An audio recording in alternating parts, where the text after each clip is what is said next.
नाजरीन, खबर शामिल करते हैं रहीम यार खान से, जहां एबीसी न्यूज के डिस्ट्रिक्ट रिपोर्टर जाम जहाजिब खमड़ा की रिपोर्ट के मुताबिक डिप्टी कमिश्नर खुर्रम परवेज की जेर सदारत प्राइस कंट्रोल मजिस्ट्रेट की कारकर्दगी का जायजा। इजलास जिला के प्राइस कंट्रोल मजिस्ट्रेट की इंफरादी और मजमूई कारकर्दगी का जायजा लिया गया।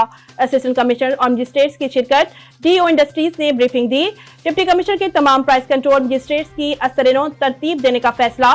प्राइस कंट्रोल मजिस्ट्रेट्स को एहतराम रमजान ऑर्डिनेंस पर अमल दरामद यकीनी बनाने की हिदायत। नाकिस कारकर्दगी पर 8 प्राइस कंट्रोल मजिस्ट्रेट्स को शोकास नोटिस, जबकि दीगर को सख्त तनबीह। जिला में रमजान मुबारक के दौरान 8102 इंस्पेक्शन की गई। 256 शिकायत पर 6,45,000 जुर्माना, 1 मुकदमा दर्ज, जबकि 59 अफराद को गिरफ्तार किया गया। Deputy commissioner Khurram Parvez price control magistrates रोजाना की बुनियाद पर अपने इलाकों में विजिट यकीनी बनाए। डिप्टी कमिश्नर खुर्रम परवेज नजायज मुनाफाखोरी पर जबरदस्त क्रैक डाउन किया जाए। किरान फरोशी, जखीरंदोजी, नाप तोल में कमी और नरखनामे अवेजा न करने वाले दुकानदारों को भारी जुर्माने और पाबंद सलासिल किया जाए।